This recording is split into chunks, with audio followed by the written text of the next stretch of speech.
আমি বসে আছি স্টেজে। হঠাৎ করে কেউ আমার গালে ঠাস করে থাপ্পড় দিল। আমি সামনে তাকিয়ে দেখি রাশেদ দাঁড়িয়ে আছে। সে এমন একটা কাজ করবে আমি ভাবতে পারিনি, কিন্তু বাস্তবে হয়ে গেছে। একসময় রাশেদ আর আমি দুজনকে পাগলের মতো ভালোবাসতাম। এখন বাসি না তা নয়, এখনও আমি রাশেদকে পাগলের মতো ভালোবাসি। আমাদের ভালোবাসার মাঝে ঝগড়া লেগে থাকতো সব সময়, ছোটোখাটো বিষয় নিয়ে। কিন্তু আমরা জানতাম আমরা দুজনকে কতটা ভালোবাসি। আর আবেগ আছে ঠিকই আমাদের মাঝে, তবে আবেগের থেকে ভালোবাসাটা যথেষ্ট বেশি আছে। আমি জানতাম ও আমাকে খুব ভালোবাসে আর খুব বিশ্বাসও করতাম আমি ওকে। কিন্তু সমস্যা হলো ও কোনো মেয়ের সাথে কথা বলবে এটা আমি মানতে পারতাম না, হোক সেটা ফ্রেন্ড বা অন্য কেউ। ফেসবুকেও সবসময় পিক আপলোড করতো, আর সেই পিকে ঝাঁপিয়ে পড়তো মেয়েরা লাভ রিয়াক্ট দিতে, যা আমার একদম ভালো লাগতো না। কোনো মেয়ের কমেন্ট পর্যন্ত আমি সহ্য করতে পারতাম না ওর পিকে। এইসব বিষয়ের কারণেই আমাদের ভালোবাসার বিশ্বাস হারিয়ে যায়। বিয়ে বাড়িতে চারিদিকে দিয়ে লোকজনে ভরা। তখন রাশেদ বলল, তুই কি আমার সাথে ভালো মেয়ে হয়ে যাবি, নাকি আরেকটা কানের নিচে আরেকটা দিয়ে তোকে টানতে টানতে গরুর মতো নিয়ে যাব? আমি যাব না, যা পারিস কর তুই। সত্যিই যাবি না? না, যাব না। দেখছিস না তুই আমি কোণে সেজে বসে আছি? একটু পরেই আমার বিয়ে। তুই যেহেতু এক সময় আমার স্পেশাল কেউ ছিলি, আর আমার বিয়েতে দাওয়াত ছাড়া যখন এসেই পড়েছিস সেহেতু খেয়ে কিন্তু যাস। আমার কলিজাটা এত বড়, তাই না খাইয়ে বিদায় করলাম না তোকে। তোর ওই কলিজা শুনে মনে পড়ল, একদিন তোর ওই কলিজাটা আমিই ছিলাম। হ্যাঁ ছিলি, তবে এখন আর। কি বললি? কিছু না। চাচা আমাদের কাছে এসে রাশেদকে জিজ্ঞাসা করলো, এই ছেলে কি হচ্ছে এসব? ওর সাথে তুমি এইভাবে কথা বলছো কেন? তুমি কে? দেখুন, আমি আমার বউয়ের সাথে কথা বলছি, দয়া করে আমাকে কেউ কিছু বলবেন না এখন। সো মাথা এমনিতেই গরম আছে, পরে আমি ভুলভাল বলে ফেললে তখন আবার বলবেন না যেন আপনাদের মেয়ের জামাই ভালো না। এই ছেলে, মাথা ঠিক আছে তোমার? জুই তোমার বউ কবে হলো? একটু পর ওর বিয়ে। বউ কিভাবে হলো আমার, ওকেই জিজ্ঞেস করুন না। আহা, একটা সময় কত মধুর সুরে বলেছিল, শোনো না, আজ থেকে আমি তোমার বউ আর তুমি আমার বর। আমি তোমাকে আজ থেকে স্বামী বলে মেনে নিলাম, বলো কবুল? আর আমিও ওই বেঈমানটার কথায় নাচতে নাচতে বলেছিলাম আমিও তোমায় আমার স্ত্রী রূপে মেনে নিলাম। কবুল কবুল কবুল। আমি কি জানতাম শালি আমাকে স্বামী মেনে আমাকে কবুল বলে বিয়ে করে অন্য কারোর জন্য কনে সেজে বসে থাকবে? ওই তোর বউ সাজার খুব শখ হয়েছে তাই না? আমাকে বলতি, আমি তোর বউ সাজার শখ মেটাতাম। আমি তোর কেউ না, তুই যা এখান থেকে। তুই কে চিনি না আমি তোকে, তাই না আমাকে মুক্তি দিয়েছিলি, বলেছিলি আই হেট ইউ। তাহলে আজ কেন এসেছিস এখানে? কি ভেবেছিস তুই এলেই আমি তোর সাথে নাচতে নাচতে চলে যাব? কখনোই না। হ্যাঁ, আমার বউ সাজার শখ হয়েছে, তাই আমি বউ সেজে বসে আছি। তোর কোনো সমস্যা? যা ফট। আয়, আমি তোর বউ সাজার শখ মেটাই। ঠাস করে রাশেদ আমাকে আবার থাপ্পড় মারলো। এবার থাপ্পড় খেয়ে আমি অজ্ঞান হয়ে গেলাম। যখন আমার জ্ঞান ফিরে তখন আমি চোখ খুলে যেখানে দেখতে পাই আমি রাশেদের কাঁধে মাথা দিয়ে শুয়ে আছি। তারপর চোখ খুলে চারিদিকে তাকিয়ে দেখি আমি আমার বাসায় নেই, বাসের মধ্যেই বসে আছে। তখন রাশেদকে জিজ্ঞাসা করলাম, আমি এখানে কি করে এলাম? তুই কি আমায় কিডন্যাপ করেছিস? হ্যাঁ, কিডন্যাপ করেছি। কেন করেছিস? হ্যাঁ, কারণ আমার অনেক টাকা দরকার, আর তোকে দিয়ে অন্যের বাড়ির বাসন মাজিয়ে টাকা ইনকাম করাবো তাই। কি? আর একটা কথা যদি বলিস না তাহলে আরেকটা থাপ্পড় মেরে আবার অজ্ঞান করে ফেলবো। চুপচাপ কাঁধে মাথা রাখ আর ঘুমা, বাসায় পৌঁছে গেলেই তোকে তুলে দেব। তুই জানিস না আমার বাস জার্নিতে প্রবলেম, তাহলে কেন তুই আমার বাসে করে নিয়ে এলি? আমি তো ভেবেছি বাসে করে নিয়ে এলে জ্ঞান ফিরলেও তুই বমি করতে করতে আবার বেহোশ হয়ে যাবে, আর তোর চিল্লা চিল্লি আমার আর শুনতে হবে না। কিন্তু কে জানতো এর পরেও যে তোর তেজ কমবে না। দাঁড়া, আজ শুধু বাসায় নিয়ে নেই, তারপর দেখিস তোর একদিন কি আমার একদিন। কিছুক্ষণ পরে হঠাৎ রাশেদ আমাকে ডাকা শুরু করলো, ওই জুই, ওঠ, ওঠো ওঠো। বাসার কাছাকাছি এসে গেছি, বাস থেমেছে। আমি মাথা তুলতেও পারছি না, এতটা অবস্থা খারাপ আমার। তবুও খুব কষ্ট করে উঠে দাঁড়ালাম, কোনো রকমে রাশেদের হাত ধরে নামলাম বাস থেকে। নেমেই চিল্লাচিল্লি শুরু করলাম, ওই কুত্তা, তুই আমাকে নিয়ে এসেছিস কেন? হ্যাঁ, আমাকে কেন আনলি তুই? কিভাবে আনলি? আমায় এই মুহূর্তে পাশেই দিয়ে আসবি তুই, কিন্তু বাসে করে না, অন্য যেভাবে পারিস দিয়ে আসবি, নইলে এখন আমি চিৎকার করে লোক জড়ো করব। করো। মানে হচ্ছে চিল্লাও। তুমি ভয় পাও না? ভয়? তাও আবার নিজের এলাকায়? তুমি চিল্লাও, মানুষ চলে এলে বলবো মেয়েটা বিয়ের আসর থেকে পালিয়ে এসেছে আমার কাছে। এখন যখন বলেছি আমি তোমায় 10 ভরি সোনা দিতে পারবো না, তাই এখন বলছে আমি তোমার সাথে থাকবো না, বাসায় দিয়ে আসো। আমার গোল্ড চাই, গোল্ড। বলুন আপনারা, এমন লোভী মেয়ে নিয়ে কি আর জীবন কাটানো যায়? তুমি ভয় পেও না। কি এত বড় মিথ্যা বলবি তুই আমার নামে? আমি তোর কাছে কোনোদিন কিছু চাইছি? না চাইতেও এত বড় কথা, আর চাইলে না জানি কি কি বলতি। বাবা, তুমি দেশে থাকলে রাশেদ আমাকে তুলে নিয়ে আসতে পারতো না, আজকে আমার এই অবস্থা হতো না। এখন কি যাবেন আপনি আমার সাথে, নাকি আপনার তেজ নিয়ে আপনি এখানেই দাঁড়িয়ে থাকবেন? আমি বাধ্য হয়ে চুপচাপ রাশেদের সাথেই ওর বাসায় চলে গেলাম। কি আর করবো এখন? চিল্লালে নিজেরই মান সম্মান যাবে, আর বাসায় গিয়েও দেখবো ছেলেপক্ষ চলে গেছে। চিন্তা হচ্ছে আম্মুর জন্য, আম্মু না জানি কেমন করছে। একে তো বেচারি একা এত ধকল সামলালো, তার উপরে এত যন্ত্রণা। রাশেদের সাথে বাসায় ঢুকতেই রাশেদের মা সামনে এসে দাঁড়ালো। রাশেদ, তুই এটা কাকে নিয়ে আসছিস? মা তুমি দেখো না, বউ নিয়ে আসছে। কার বউ এটা? আরে মা, আমার বউ, আমার আর তোমার পুত্রবধূ। কিন্তু কাজী ডেকে এখনো বিয়ে হয়নি, একটু পরেই হয়ে যাবে। তুমি ওকে ভিতরে নিয়ে যাও। রাশেদ, আমি কিন্তু তোকে বিয়ে করব না, তুই কিন্তু কাজে আনতে যাবি না। শোনো কন্যা, যা রটার রটে গিয়েছে, এখন বাসায় ফিরে গিয়েও লাভ নেই। সবাই বলবে একটা ছেলের সাথে জুই চলে গিয়েছিল, তারপর ছেলেটা আবার ছেড়ে দিয়েছে, তাই বাসায় চলে এসেছে। বোঝোই তো মানুষ কি সব কথা বলতে পারে। এর চেয়ে বরং চুপচাপ থাকো, আর আমাকে আবার কবুল করে নাও। কথা দিলাম সুখেই রাখবো। তুই রাখবি সুখে? মা, তোমার বাসার সবাই ভালো আছেন? জি ভালো। তো তোমরা এভাবে বিয়ে করার সিদ্ধান্ত নিলে কেন? আমাদের জানালে আমরা ধুমধাম করে তোমাদের বিয়ে দিতাম। কত স্বপ্ন আমার। তাহলে এক কাজ করি না মা, বিয়েটা কয়েকদিন পরে করি। যেমন পরশুদিন গায়ে হলো, তারপর দিন বিয়ে। আপনার ইচ্ছেও পূরণ হলো, আর সময়ও পাওয়া গেল। মা একবার রাজি হলেই হয়, বিয়ের দিন আমি পালাবো, আর তখন তুই বুঝবি কত ধানে কত চাল। আমাকে আই হেঁটেও বলে ব্রেকআপ করছিলে না, এত সহজে আমি সব ভুলে যাব? মা আমাকে চমকে দিয়ে বললেন, কথাটা তুমি মন্দ বলনি মা। আগামী পরশুই তোমাদের গায়ে হলুদ হবে, তারপরের দিন বিয়ে। আমি রাশেদকে এক্ষুনি না করছি কাজে আনতে। যা, কাজ হয়ে গেছে, এখন শুধু মজা দেখানোর পালা। মা সাথে সাথে গিয়ে রাশেদকে ডেকে আনলেন আর বললেন, বিয়েটা আজ হবে না, বিয়েটা হবে পরশুদিনের পরের দিন। তার আগে আমি তোদের হলুদ দেব।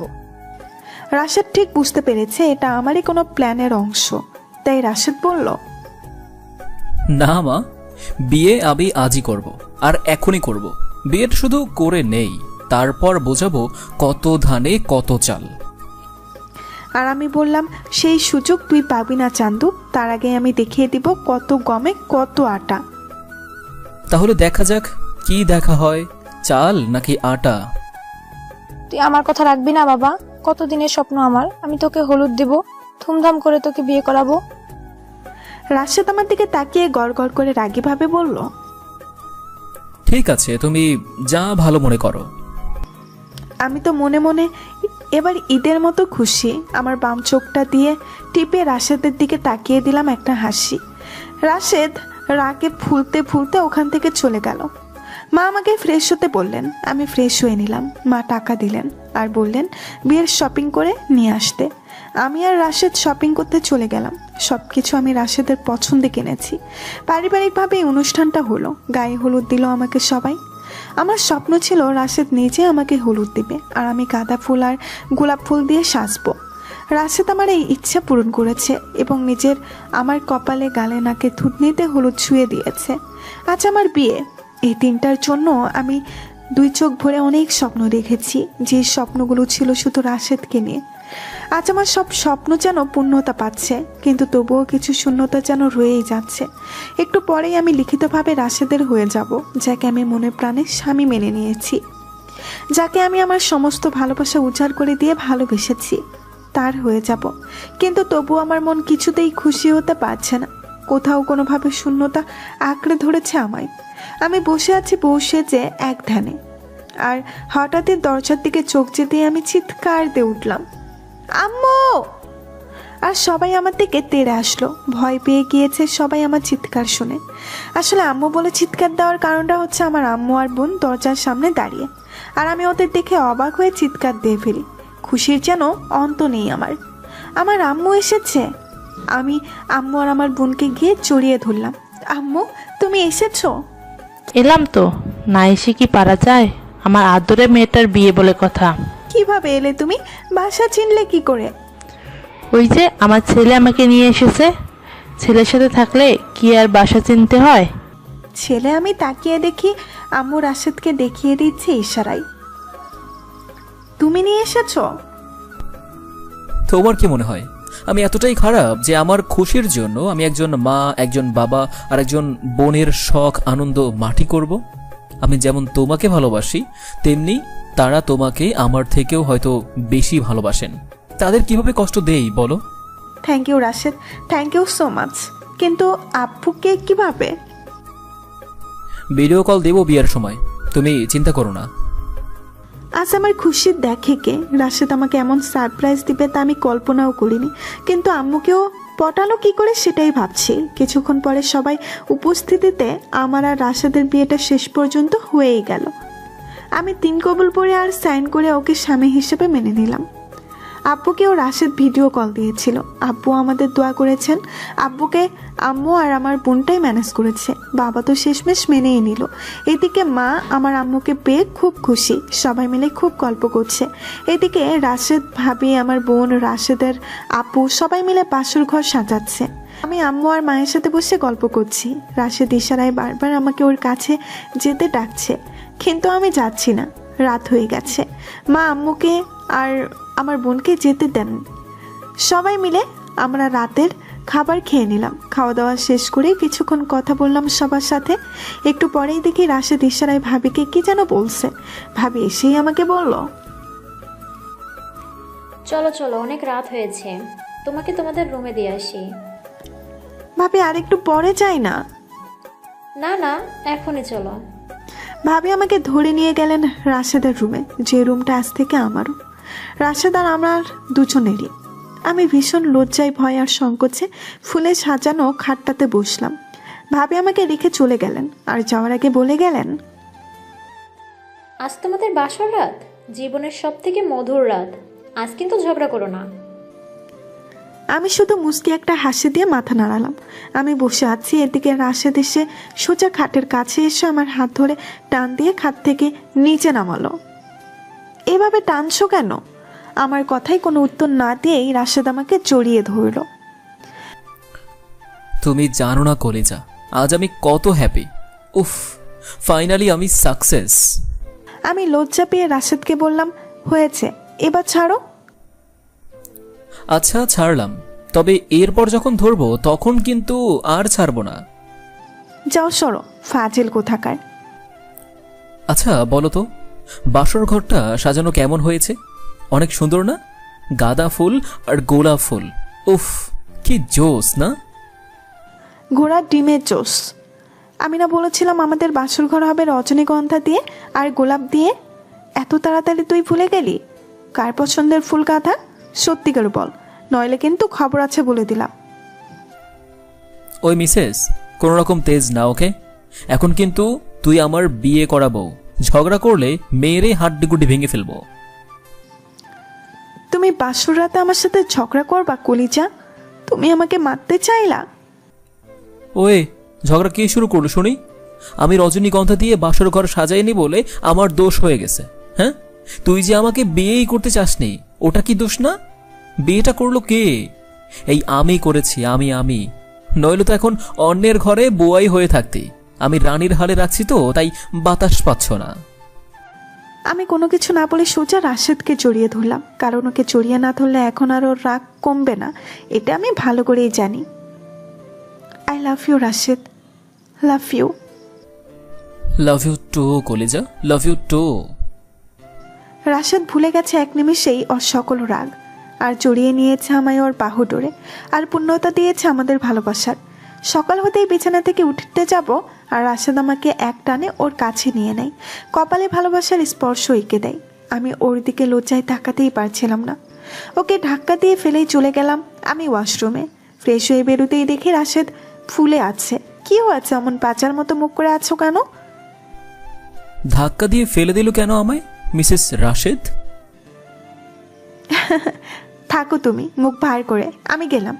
বাইরে বেরিয়ে দেখি হল রুমের সবাই বসে আছে আমাদের জন্য, আমরা এলেই নাস্তা করবে। আমি সবার সাথে গিয়ে বসলাম। কিছুক্ষণ পরে রাশেদও এলো, আমরা সবাই একসাথে নাস্তা করলাম। নাস্তা করা হয়ে গেলে আমি আম্মুকে আর আমার বোনকে নিয়ে আমাদের পুরো বাসা দেখাতে বের হলাম। আসলে মূল উদ্দেশ্য হচ্ছে সেই দিনের রহস্যটা জানা, কিভাবে রাশেদ আম্মুকে বসে আনলো, আর কি হয়েছিল সেদিন আমি অজ্ঞান হয়ে যাবার পর যে রাশেদ আমাকে খুব সহজেই ওর সাথে করে আমাকে বাসে করে নিয়ে আসতে পারলো। আমি আম্মুকে বাইরে নিয়ে এসে জিজ্ঞাসা করলাম, আম্মু বল। আম্মু এই বিয়েটা তোমরা রাজি হলে কিভাবে, আর রাশেদকে সেদিন আমাকে নিয়ে আসতে দিলে কেন? আমি কেন হারিয়ে ফেলার পর কি হয়েছিল সেদিন? তেমন কিছু না, যা হয়েছে হয়েছে, তুই ওসব ভুলে যা, নতুন করে আবার স্বপ্ন সাজা, রাশেদকে নিয়ে সুখী হ। সব ঠিক আছে, তবে আমি জানতে চাই কি এমন হয়েছিল সেদিন যার কারণে আমাকে বিয়ের আসর থেকে রাশেদের সাথে আসতে দিয়েছো? তবে শোন, সেই দিন যখন রাশেদ তোকে থাপ্পড় দেয়, তুই অজ্ঞান হয়ে যাস, তখন সবাই আমাকে ডাকে, আর আমি এসে দেখি তুই অজ্ঞান হয়ে গেছিস। আমি এসে রাশেদকে বললাম, কি করছো তুমি আমার মেয়েকে, ও এইভাবে পড়ে আছে কেন? রাশেদ তখন সোজা আমার হাত ধরে ফেলে আর বলে, আম্মু, আপনি যেহেতু জুইয়ের আম্মু সেহেতু আমারও আম্মু, তাই আমি আপনাকে আম্মু বলেই ডাকলাম। আম্মু, আমি জুইকে ভালোবাসি, শুধু ভালোবাসি বললে ভুল হবে, আমি ওকে অনেক ভালোবাসি, আমি ওকে ছাড়া বাঁচব না। এই কথা আমি বলবো না, কারণ মানুষ প্রিয় মানুষকে হারানোর পর ঠিকই বাঁচে, কিন্তু সেই বাঁচাকে বাঁচা বলে না। আমি ওকে ছাড়া বেঁচে থাকবো ঠিকই, তবে জিন্দা লাশ হয়ে। প্লিজ আম্মু, আমাকে জিন্দা লাশ করে দিবেন না, আমি কথা দিচ্ছি আমি ওকে ভালো রাখবো। কিন্তু একটু পরেই যে ওর। আম্মু দোহাই লাগে, আমাকে না করবেন না। আপনার না ছেলে নেই, আমাকে একটাবার আপনার ছেলে হয়ে থাকার সুযোগ দিন। আমি আপনার মেয়ের জামাই না, আমি সারা জীবন আপনার ছেলে হয়ে থাকবো, কোনোদিন ছেলের অভাব বুঝতে দেব না। আমাকে ফিরিয়ে দিবেন না আম্মু। জানিস জুই, রাশেদ যখন কথাগুলো বলছিল ওর চোখ থেকে টপ টপ করে বৃষ্টির ন্যায় পানি পড়ছিল। আমার হাত দুটো ওর দু হাত ধরে ওর নাকের সামনে ধরে কাঁদতে লাগলো। তারপর আমি আমার ছেলেটার হাত থেকে আমার হাত সরিয়ে নিয়ে ওকে বুকে জড়িয়ে নিলাম। আমি সেদিন পারিনি আমার ছেলের চোখের জল দেখতে। সেদিন মনে হচ্ছিল সত্যি সত্যি আমার ছেলের অভাব পূরণ হয়ে গেল আজ। আমি যেন সেদিন কোনো ছেলে মা হয়ে গেলাম। আম্মু কথাগুলো বলছিল আর আম্মুর চোখের পানিগুলো মুছছিল। আমার হাসি ভরা ঠোঁটের সাথে চোখ ভরে গেল জলে। আমার রাশেদ আমার আম্মুর ছেলের অভাব পূরণ করে দিয়েছে। তারপর আমি ওকে বললাম, আমার ছেলেকে আমি এভাবে কাঁদতে দিব? সেটা কি করে ভাবলি? যা নিয়ে যা তোর বউকে। এই মেয়ের জন্য আমি আমার ছেলেকে হারাতে পারবো না। রাশেদও আমাকে জড়িয়ে ধরে কাঁদতে লাগলো। আমার কপালে একটা চুমু খেয়ে বেলার দিকে তাকিয়ে বলল, আমি আমার বউ নিয়ে গেলাম, আর আমার আরেক মা রেখে গেলাম। মাকে দেখে রেখো, আমি অতি শীঘ্রই তোমাদের নিতে আসবো, রেডি থেকো। আপু আপনার বউ, আম্মু আপনার আম্মু, আমি আপনার কি হলাম তাহলে? তুমি আমার বোন, জুই বলেছিল। তোমার নাকি ভাই নেই বলে মাঝে মাঝে মন খারাপ করো। আজ থেকে আর মন খারাপ করতে হবে না, আজ থেকে আমি তোমার ভাই। মনে থাকবে? বেলাও রাশেদকে জড়িয়ে ধরে ভাইয়ে বলে কেঁদে দিল। তারপর আমাকে আর বেলাকে রেখে তোকে কোলে তুলে নিয়ে রাশেদ চলে এলো। তোর চাচারা ঝামেলা করেছিল, যদিও আমি বলেছি আমার মেয়েকে আমি সুখী দেখতে চাই। আর আমি আজ বুঝে গেছি আমার মেয়ের সুখ কোথায় এবং কার কাছে। রাশেদ তোকে নিয়ে চলে আসে, আর একটু পরে ওই ছেলেপক্ষ আসে। আমি তাদের কাছে হাত জোর করে ক্ষমা চেয়ে নেই, আর বাকিটা তো তুই জানিসই। আর আব্বুকে কিভাবে ম্যানেজ করলে? সব কিছু খুলে বললাম। খুব রাগারাগি করলো, কথা বলেনি আর আমার সাথে। তারপর রাশেদ ফোন করে বুঝায়, আর তোর আর রাশেদের মুখের দিকে চেয়ে তার রাগও মাটি হয়ে যায়। এই হলো কাহিনী। রাশেদ খুব ভালো রে, ওকে আগলে রাখিস, এমন ছেলে আর হয় না। ও তোকে খুব ভালোবাসে। আমি আম্মুকে জড়িয়ে ধরে কাঁদতে লাগলাম, আম্মুও কাঁদতে লাগলো, সাথে বেলাও। হঠাৎ রাশেদ এসে হাজির। কি ব্যাপার, এখানে তো কান্নাকাটি কিসের? আমি কি একেবারে নিয়ে এসেছি নাকি তোমাকে যে তুমি কাঁদছো? আর আমার আম্মু আর আমার বোনকেও তো কাঁদাচ্ছ। নিজে কাঁদো, মন ভরে কাঁদো, কোনো সমস্যা নাই, বাট আমার বোন আর আম্মুকে কাঁদাবে না একদম। আমি এবার আম্মুকে ছেড়ে রাশেদকে জড়িয়ে ধরলাম। Sorry Rashed, sorry. I love you কলিজা, I love you very much. পাগলি একটা, I love you too. Rashed আমাকে জড়িয়ে ধরেছে। কিছুক্ষণ পর আমাকে সরিয়ে দিতে দিতে বলল, দেখেছেন আম্মু এই মেয়ের কাণ্ড? লজ্জা শরম কিচ্ছু নাই, কিভাবে আমার আম্মু আর বোনের সামনে আমাকে জড়িয়ে ধরে। আমি গেলাম রেগে, আর এক ধাক্কা দিয়ে সরিয়ে দিয়ে চলে আসলাম ভেতরে, আর বলে আসলাম, আমার লজ্জা শরম নাই না? দেখি সাজ থেকে লজ্জা কাকে বলে, কত প্রকার ও কি সব একসাথে দেখাবো। মা আর আম্মু দুপুরে রান্না বাড়া করলেন, সবাই খেয়েই আমরা যার যার মতো রেস্ট নিতে চলে গেলাম। আমি রুমে যেতেই রাশুদ এসে হাজির, গিয়েই আমাকে জড়িয়ে ধরে। খাবার টেবিলে বসে একটাবারের জন্য আমার দিকে তাকাওনি তুমি কেন? আর আমার প্লেটে কিছু বেড়েও দিলা না। তুমি না আমার বউ, হ্যাঁ? এখন থেকে তো আমাকে দেখে শুনে খাওয়াবা তুমি, তাই না? নিজেই খেয়ে দিয়ে উঠে চলে এলে। এইভাবে কারো দিকে না তাকিয়ে পেট পুরে খান বলেই আজ এমন নাদুস নদুস হচ্ছেন। আমি জানি রাশেদ আমাকে রাগাতেই কথাগুলো বলেছে, আর আমিও বা কম কিসে। তখন আম্মু আর বেলার সামনে বলেছে না আমার লজ্জা নেই, এবার আমি লজ্জা কাকে বলে বুঝাবো।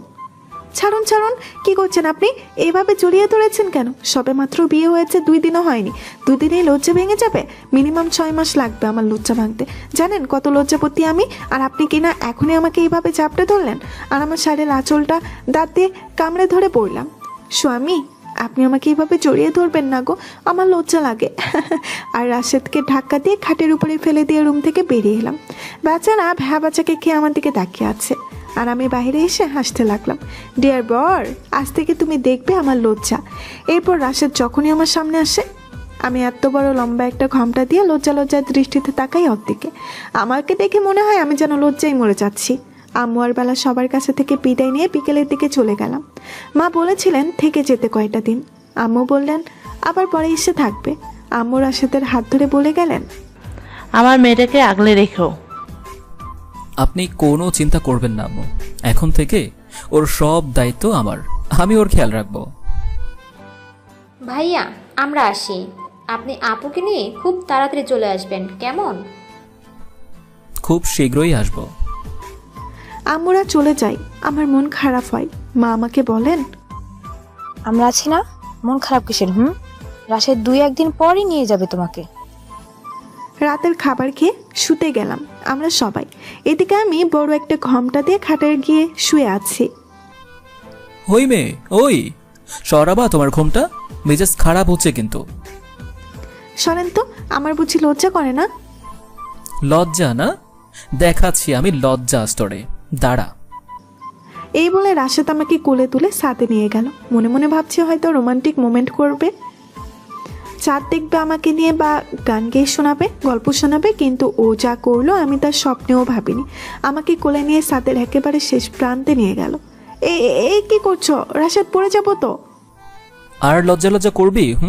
লজ্জা কি এখন ভাঙবে নাকি দিব ফেলে? একবার ফেলে দিলে আকাশে গিয়ে লজ্জা লজ্জা করতে হবে তখন। আমি নাকা কান্না কেঁদেই বললাম, তুমি আমাকে মেরে ফেলতে চাও রাশেদ? এই তোমার ভালোবাসা? নামাও নিচে আমায়, আমি এখনই চলে যাবো আমাদের বাসায়। এবার রাশেদ গেল ঘাবড়ে। এই মেয়ে কি বলে? এটা দেখি উল্টো রিয়াকশন হয়ে গেল। রাশেদ আমাকে কুল থেকে নামিয়ে দিয়ে অনেকক্ষণ রাগ ভাঙানোর চেষ্টা করলো। আসলে আমি তো রাগ করার অভিনয় করছি, রাগিনি। যখন কান্না কান্না ভাব ছেড়ে দিলাম হেসে। ও, এতক্ষণ আমার সাথে মজা করা হচ্ছিল না? দাঁড়াও, এবার দেখাচ্ছি মজা আমিও। রাশেদ আবার আমাকে কোলে তুলে নিয়ে রুমে নিয়ে যায়। এখন দুষ্টু মিষ্টি ঝগড়া ঘুরছুটিতে চলতে থাকে আমাদের সুখের সংসার।